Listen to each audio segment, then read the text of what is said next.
Hari ini kami mau deklarasikan kemenangan, kelegaan, dan sukacita di dalam seluruh hidup kami. Yang sakit disembuhkan, yang lemah diberikan kekuatan yang baru.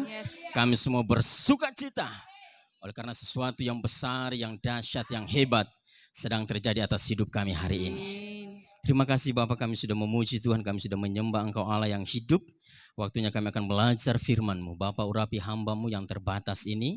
Biarlah firman yang kami pelajari sungguh-sungguh tertanam dalam hidup kami, menjadi penuntun, menjadi terang di dalam seluruh langkah hidup kami. Sehingga semasa kami ada di dunia ini, kami terus berjalan di dalam rencana Allah yang kekal. Terima kasih Bapak, berfirman karena kami siap mendengarkan dalam nama Yesus. Haleluya, yang percaya sama-sama katakan amin. Silakan duduk Bapak Ibu, sudah dikasih oleh Tuhan. Shalom. Luar biasa. Apa kabarnya hari ini? Ya, saya percaya bahwa setiap kita diberkati Tuhan. Amin. Ya, puji Tuhan, Tuhan baik untuk kita semua. Selamat datang buat Bapak terkasih yang baru pertama kali hadir hari ini.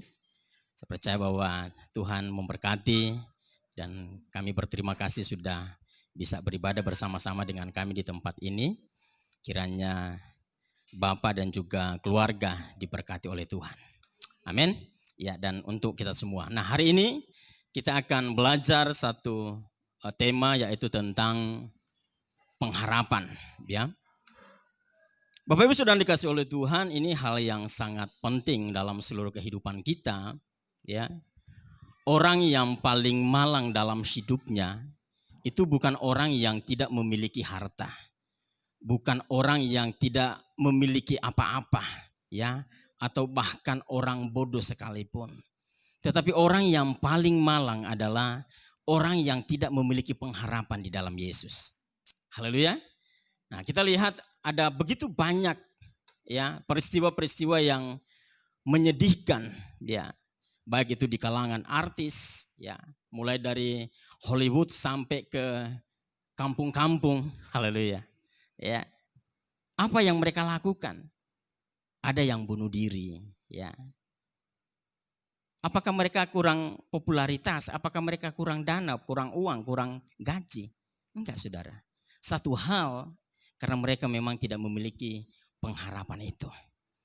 Jadi sekali lagi saya mau katakan bahwa orang yang tidak punya pengharapan di dalam hidupnya itu sama aja dengan sudah mati sekalipun masih berjalan, sekalipun masih ada, ya. Tetapi kalau orang yang punya pengharapan di dalam Yesus, apapun badai hidup, apapun persoalan hidup, ya, mereka akan tetap kuat, tetap teguh. Mereka akan tetap melihat, ya, Sang Pemberi harapan itu yang tidak akan pernah meninggalkan. Amin. Haleluya. Ya, Matius pasal 15 ayat 21 sampai dengan 28 kita akan baca bergantian ayat yang ganjil saya akan bacakan. Untuk ayat yang genap Bapak Ibu Saudara dimohon untuk membacakan bersama-sama. Perikopnya adalah perempuan Kanaan yang percaya. Lalu Yesus pergi dari situ dan menyingkir ke daerah Tirus dan Sidon.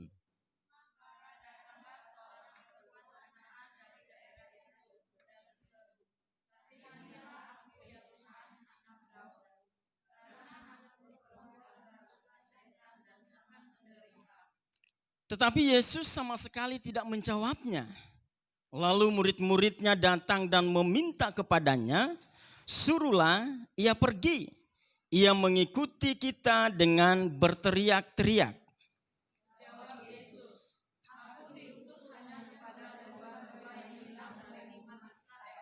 Tetapi perempuan itu mendekat dan menyembah dia sambil berkata, Tuhan, tolonglah aku.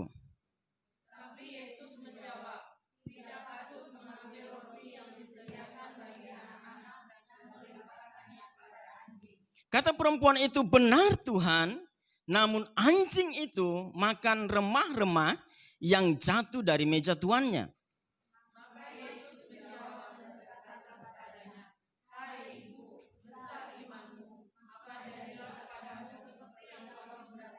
Dan anaknya sembuh. Amin. Haleluya. Bapak Ibu sudah dikasih oleh Tuhan. Ya, ini satu kisah yang sangat luar biasa. Ya.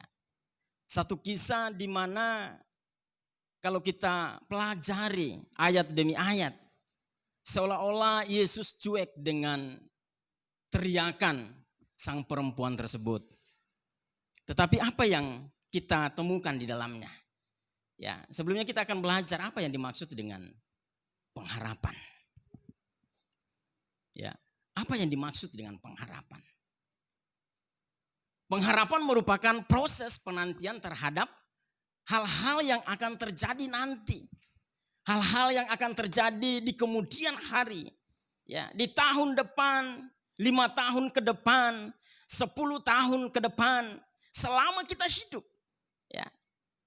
Jadi ada satu proses penantian yang setiap orang alami dalam hidupnya. Saya yakin bahwa semua orang menginginkan hal-hal yang baik terjadi dalam hidupnya. Amin. Menginginkan perekonomiannya baik, ya. Menginginkan satu keluarga yang harmonis, yang baik. Satu keluarga yang diberkati oleh Tuhan. Dan itu adalah merupakan sebuah harapan dari setiap orang. Ya. Orang tua mengharapkan nanti di kemudian hari anaknya bisa sukses. Ya. Anaknya berhasil. Memiliki pendidikan yang baik. Memiliki pekerjaan yang baik. Dan tentunya memiliki menantu yang baik. Haleluya. Siapa yang sudah berdoa untuk menantu hari-hari ini? Ya. Jadi kita mengharapkan sesuatu yang baik yang kemudian hari itu akan terjadi. Kita mengharapkan satu waktu kita akan naik jabatan, ya. Dari kenek jadi sopir. Haleluya. Ya. Dari pekerja buruh tiba-tiba dipercayakan oleh bos menjadi pengawas, saudara. Banyak hal yang kita rindukan, ya, yang kita harapkan itu terjadi dalam hidup kita. Jadi pengharapan adalah sebuah proses penantian. Ya.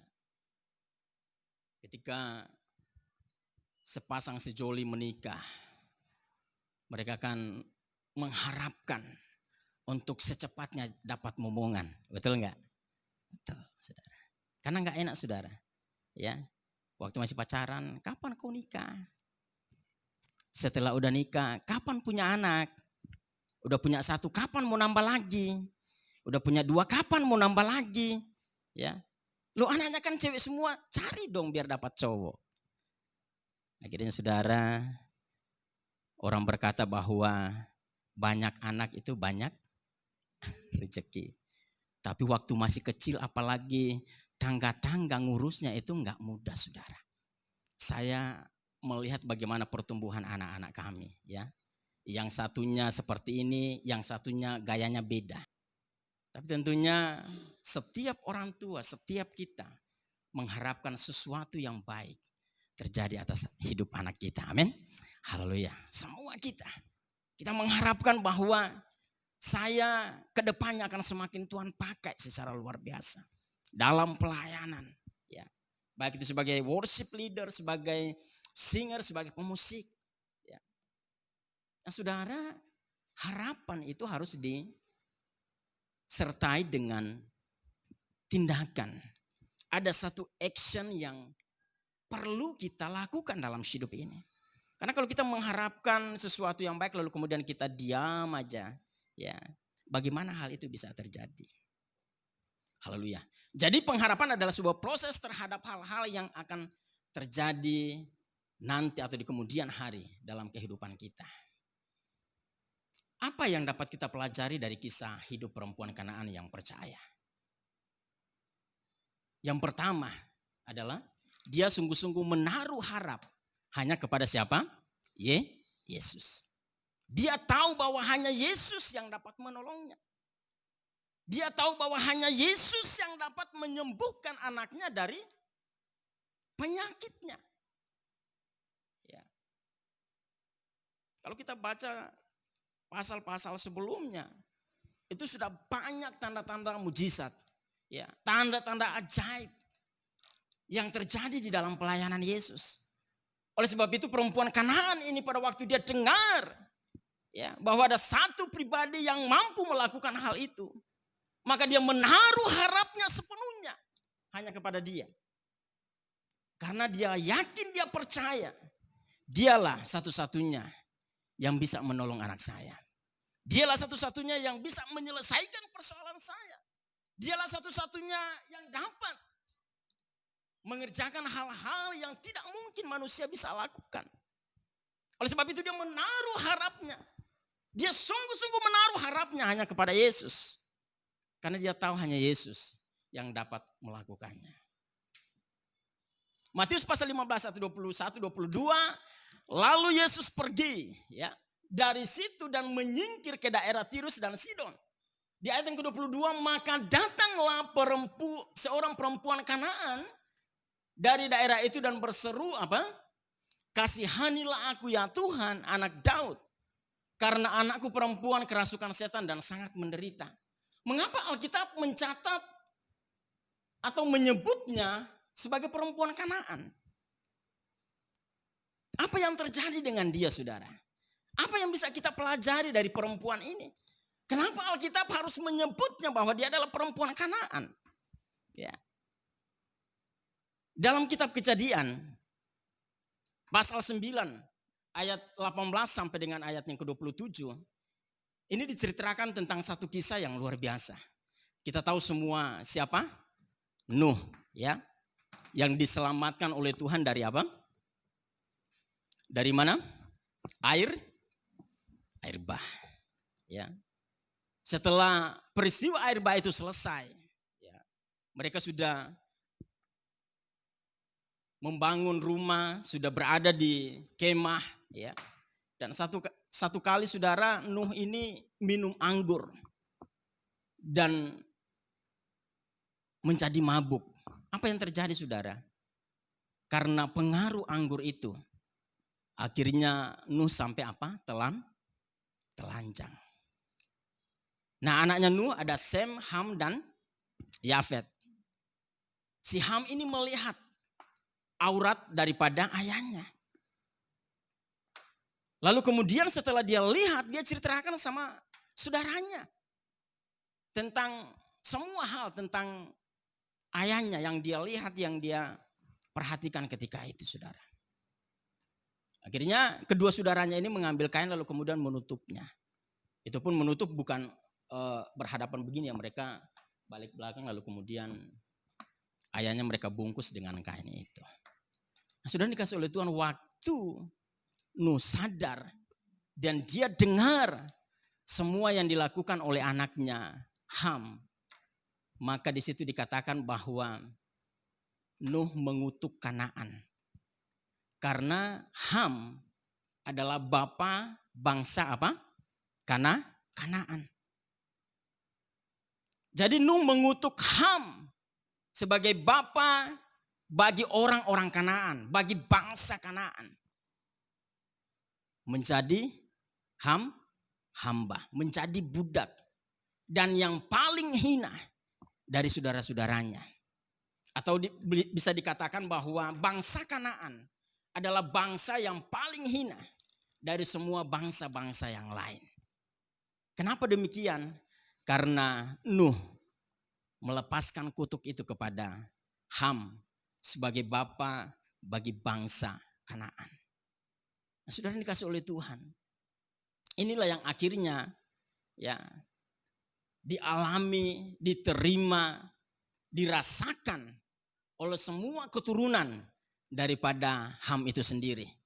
Di mana semua masyarakat ya yang ada di bangsa Kanaan itu, mereka adalah menjadi apa? Budak. Mereka hamba. Ya, mereka paling hina. Mereka tidak dianggap selevel dengan bangsa-bangsa yang lain. Apalagi ketika itu dengan orang-orang Yahudi, saudara. Ya. Orang-orang Yahudi tidak bisa berkomunikasi atau bahkan menyatu, hidup bersama ya dengan orang-orang Kanaan. Karena bagi mereka ya, orang Kanaan adalah budak. Bagi mereka adalah orang Kanaan adalah paling hina dari semua orang yang ada di dunia ini. Bagi mereka orang Kanaan tidak selevel dengan mereka. Ya. Dan ini yang dirasakan oleh perempuan Kanaan itu, saudara yang dikasihi oleh Tuhan. Ya. Jadi dia berseru, dia berteriak sekuat tenaga. Tuhan, kasihanilah aku. Kasihanilah aku ya Tuhan. Lalu saudara, ini kisah yang luar biasa. Jadi pada waktu dia sadar dengan status yang melekat pada dirinya sebagai perempuan Kanaan, ya. Poin yang kedua adalah dia datang kepada Yesus dengan segala kerendahan hati. Jadi pada waktu dia berteriak, pada waktu dia berseru, ya, di ayat yang ke-23 di situ dikatakan bahwa Yesus sama sekali tidak menjawab. Ya. Bagaimana saudara perasaan daripada ibu ini sementara dia mengharapkan sesuatu? Ya, dia yakin sekali bahwa hanya Yesus yang mampu menolongnya. Hanya Yesus yang mampu menolong anaknya. Tetapi di ayat yang ke-23 ternyata semua seruan, semua teriakan, haleluya, itu dianggap tidak ada. Haleluya. Tetapi Yesus sama sekali tidak menjawabnya. Lalu murid-muridnya datang dan meminta kepadanya untuk apa? Suruhlah ia pergi. Ya. Hanya bikin ribut aja dipikirnya kan. Jadi Yesus enggak hiraukan saudara. Yesus enggak menjawab. Dan ini adalah ujian bagi perempuan Kanaan ini. Ini adalah proses bagi dia. Apakah ketika Yesus tidak menjawabnya lalu kemudian dia pergi, dia meninggalkan Yesus, ataukah semakin dekat dan semakin dekat? Ya. Ayat 24 jawab Yesus, aku diutus hanya kepada apa? Domba-domba yang hilang dari umatku Israel. Jadi seolah-olah Yesus nggak peduli dengan bangsa yang lain. Seolah-olah Yesus itu nggak peduli dengan suku-suku yang lain. Ya. Apakah Yesus tidak mendengar teriakan daripada perempuan itu? Mengapa Yesus tidak menjawab? Bukankah Yesus adalah pribadi yang penuh dengan belas kasihan?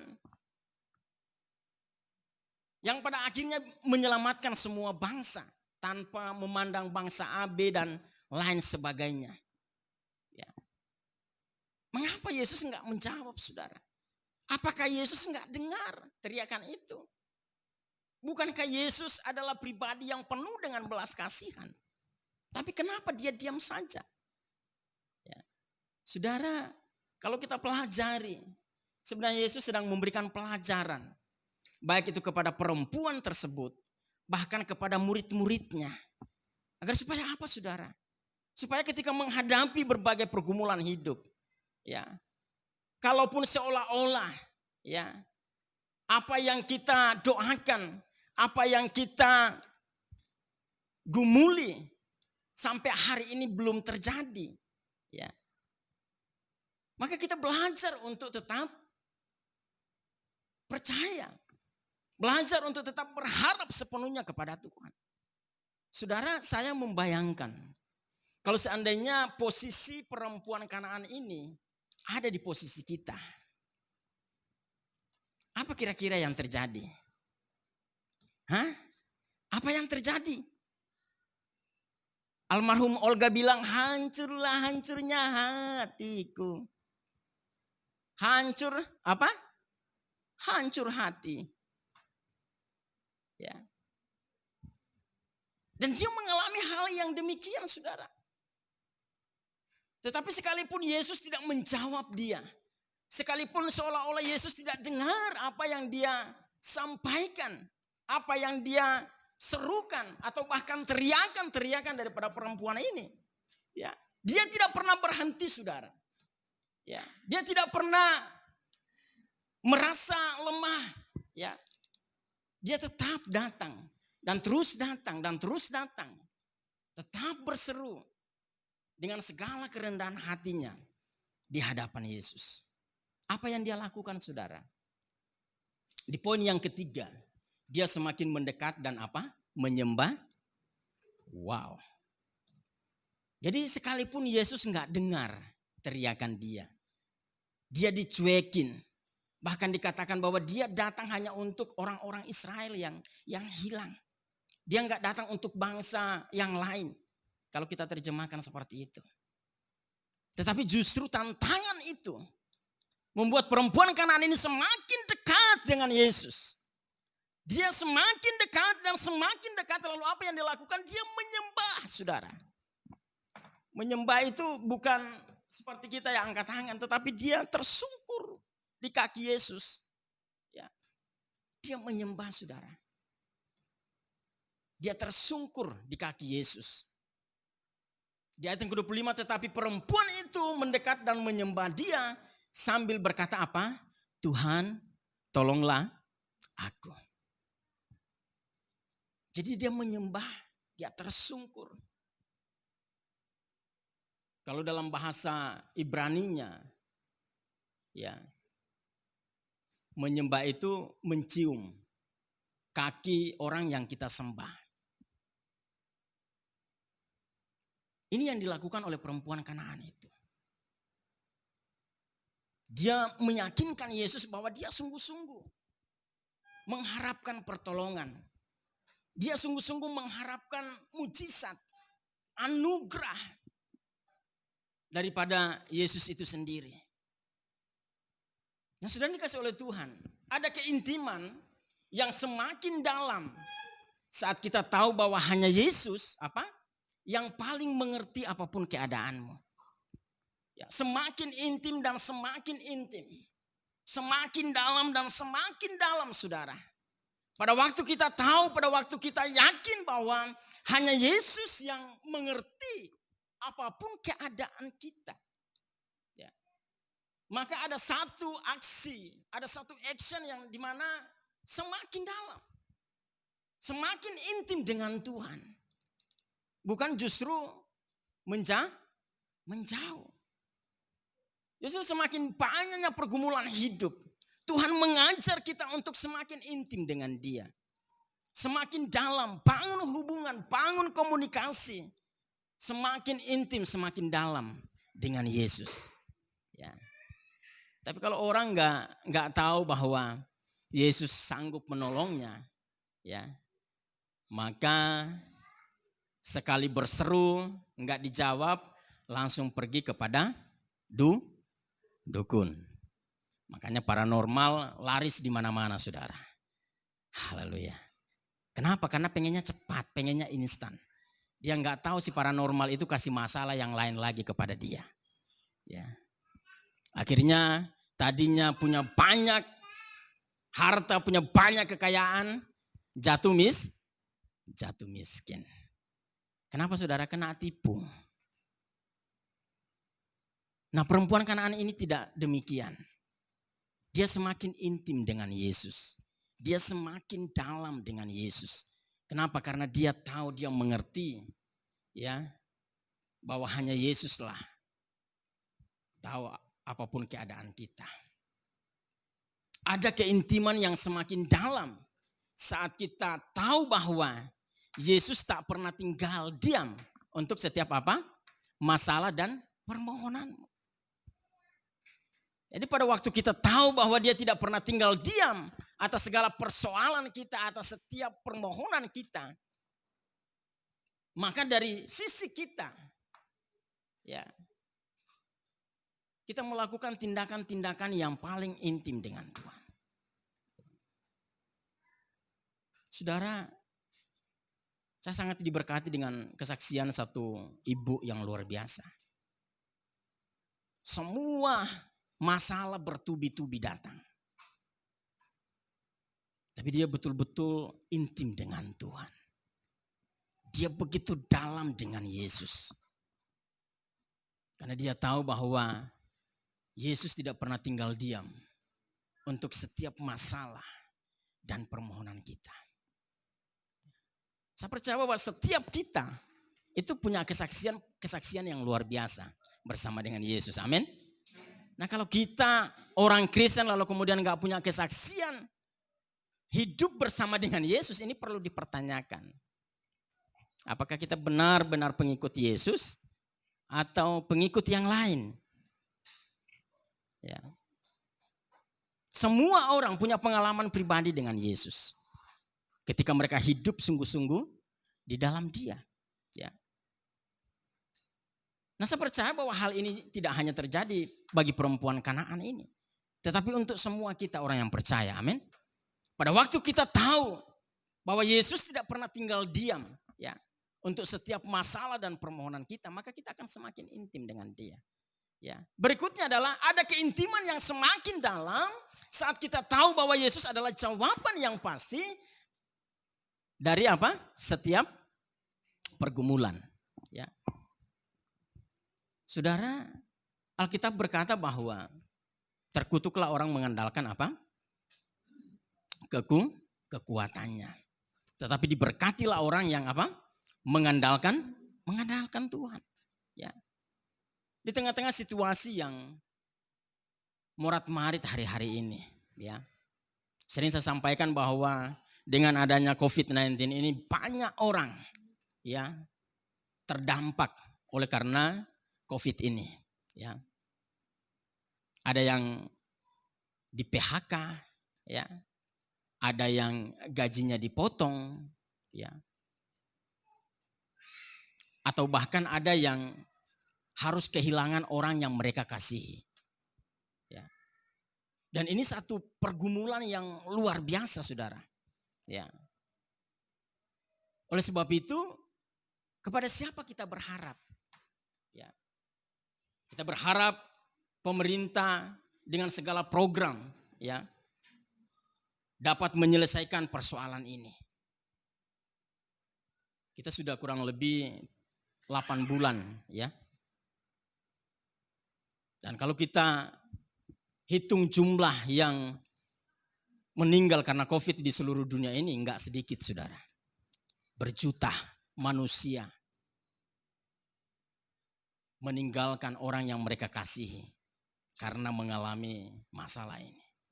Nah, pada waktu kita tahu bahwa hanya Yesus jawaban yang pasti, maka kita akan semakin intim dengan Dia. Amin. Kita semakin dalam dengan Dia, saudara. Kita tidak mau lepas sampai Tuhan berkata, Daniel, imanmu besar. Engkau menang dari semua persoalan ini. Engkau bebas dari semua penyakit. Haleluya. Selama Yesus belum berkata, ya, selama pergumulan hidup kita belum terjawab, jangan lepaskan Dia. Bangun hubungan lebih intim lagi. Bangun hubungan lebih dalam lagi. Ya. Ketika Tuhan lihat keseriusan kita, Dia Allah yang tidak pernah ingkar janji. Alkitab berkata Dia Allah turut bekerja di dalam segala sesuatu untuk mendatangkan kebaikan bagi setiap orang yang dikasihinya, yang percaya, yang berharap sepenuhnya kepada Tuhan. Ya. Jadi ada keintiman, saudara. Ada komunikasi yang terus menerus. Saudara, waktu kita semakin dalam, semakin intim dengan Dia, kadang kita tak sadar diri, air mata sudah mengalir, saudara. Dan itu dirasakan oleh semua orang yang hidupnya intim dengan Tuhan. Kalau kekristenan cuma hanya sebatas KTP agamawi, ini perlu bertobat. Ya. Kristennya hanya identitas, KTP Kristen, tapi kelakuan maling. Makanya sering saya sampaikan bahwa ada satu tokoh yang sangat luar biasa. Dia berkata bahwa saya suka Yesus. Saya suka ajaran Yesus. Tapi saya enggak suka dengan orang Kristen. Siapa? Siapa yang berkata? Mahatma Gandhi. Dia suka dengan Yesus, dia suka ajaran Yesus, tapi dia nggak suka dengan orang Kristen. Kenapa? Karena identitasnya Kristen, tapi kelakuannya maling. Namanya Daniel, tapi penjahat. Tapi puji Tuhan, Daniel yang di depan ini sudah berubah, ya, sudah bertobat, ya, sudah, ya, luar biasa. Sekalipun masih dalam proses. Jadi ini yang harus kita pahami dengan benar. Bahwa pada waktu kita tahu Yesus adalah jawaban yang pasti, maka hal yang dilakukan oleh perempuan Kanaan itu, kita juga mestinya lakukan dalam hidup kita, dalam keluarga kita. Ya, suami istri, ya, orang tua dengan anak, mari bangun hubungan yang intim dengan Tuhan. Karena dengan demikian kita dimampukan untuk menghadapi setiap pergumulan hidup. Kita dimampukan untuk menyelesaikan setiap persoalan yang terjadi di hidup kita. Ya. Sekali lagi, kita manusia yang terbatas. Kita punya banyak kekurangan, punya banyak kelemahan, dan segala persoalan yang terjadi dalam hidup kita, kita tidak bisa atasi dengan kekuatan kita. Kita tidak bisa atasi dengan logika kita, pemikiran kita. Kita butuh siapa? Tuhan. Karena hanya Dia satu-satunya pribadi yang pasti menolong seluruh hidup kita. Ayat yang ke-26, tetapi Yesus menjawab, tidak patut mengambil roti yang disediakan bagi anak-anak dan melemparkannya kepada apa? Aduh, ini kasar sekali saudara perkataan ini. Jadi dia belum mendapatkan jawaban, padahal dia sudah intim. Dia datang, dia menyembah, dia tersungkur di kaki Yesus. Tapi apa jawaban Yesus? Tidak patut mengambil roti yang disediakan bagi anak-anak dan melemparkannya kepada apa? Wow. Padahal dia sudah menyembah saudara. Dia sudah tersungkur di kaki Yesus. Tuhan, tolong aku. Tapi apa jawaban Yesus? Justru Yesus menggambarkan, ya, perempuan ini sama seperti apaan? Anjing. Tetapi apa kata perempuan itu? Benar Tuhan. Namun anjing itu makan dari apa? Remah-remah yang jatuh dari meja tuannya. Nah, kata benar Tuhan, ya, mengandung arti bahwa ada sikap hati seorang hamba yang tidak memiliki harga untuk dapat dipertimbangkan apa? Permohonannya. Ya. Dia katakan itu kepada Yesus. Tapi dia enggak mengharapkan ada jawaban dari apa yang dia sampaikan. Dia tidak mengharapkan ada jawaban, ya, ada sesuatu yang kemudian bisa meyakinkan dia bahwa apa yang dia katakan itu benar, ya, membuat akhirnya hati Yesus tergugah lalu kemudian mengerjakan sesuatu yang luar biasa atas hidupnya. Ya, dia tidak mengharapkan itu saudara, karena dia sadar, ya, dia adalah budak, dia orang yang paling hina, ya, tidak selevel dengan orang-orang Yahudi, orang-orang Israel pada saat itu. Jadi ada satu sikap hati seorang hamba yang dimiliki oleh perempuan Kanaan ini. Saya berharap bahwa hal ini juga terjadi dalam hidup kita. Amin. Jangan pernah sombong saudara. Ya, kalaupun hari ini kita masih bernafas, menikmati banyak hal dalam hidup kita, itu karena anugerah Tuhan. Ini yang perlu kita sadari saudara. Karena ada banyak orang gak sadar. Dia pikir dia hasil kerja kerasnya, ya. Dia berusaha, pokoknya ini karena saya. Saudara, sehebat apapun, ya, seberapa usaha kita mengerjakan sesuatu, kalau Tuhan gak berkati, tidak akan mendatangkan hasil apapun dalam hidup ini. Tapi apapun kita kerjakan, sekecil apapun yang kita kerjakan, kalau kita libatkan Tuhan, minggu lalu waktu saya sampaikan, maka Dia akan berkati saudara. Dia akan cukupkan segala kebutuhan kita. Ya. Alkitab katakan kesusahan sehari cukuplah sehari. Besok bagaimana Pak? Urusan Tuhan. Bagian kita adalah percaya kepada Dia. Bagian kita adalah berharap sepenuhnya kepada Dia. Bagian kita adalah datang menyembah kepada Tuhan. Bagian kita adalah kerjakan apapun yang menjadi tanggung jawab kita dengan tekun, dengan setia. Karena dengan demikianlah Allah memberkati kita. Amin. benar Tuhan. Ya. Jadi ada satu sikap hati seorang hamba yang dia tanamkan di dalam dirinya, yang dia tanamkan di dalam hidupnya, yang dia tanamkan di dalam hatinya. Jadi ada satu sikap hati yang luar biasa. Nah ini yang harus kita pelajari saudara. Kita tidak hanya sekedar dengar khotbah, luar biasa kalau Pak Pendeta itu khotbah, tapi tidak ada satupun yang tersimpan di hati. Jadi waktu ditanya khotbah apalah tadi Pak, lucu-lucu pendeta itu. Jadi sepanjang khotbah nggak ada satupun diterima, nggak ada satupun yang nyangkut di hati. Yang nyangkut apanya? Lucunya saudara. Ya, saya berharap bahwa kita di sini tidak seperti itu, amin. Ini saya sudah berdoa untuk siapkan materi, ya. Kalau sampai nggak nyangkut di hati, ya, besok kita selesaikan, haleluya, secara damai. Jadi ada satu sikap hati seorang hamba yang dimiliki oleh perempuan tersebut. Saya berharap ini juga ada dalam kehidupan kita. Saudara, dari semua ujian, dari semua proses yang Yesus kerjakan dalam kehidupan perempuan ini, dia melihat iman yang luar biasa. Dia melihat satu keyakinan, keteguhan yang luar biasa di dalam perempuan ini. Ada satu harapan yang teguh yang tidak pernah tergoyahkan ketika Yesus cuek dengan dia, ketika Yesus mengatakan sesuatu yang sangat-sangat menyakitkan. Bahkan Yesus menggambarkan dia adalah sebagai binatang. Ya. Dia tidak pernah merasa sakit hati. Dia tidak pernah merasa kecewa. Kenapa? Karena dia sudah bulatkan hatinya bahwa hanya Yesus satu-satunya penolong.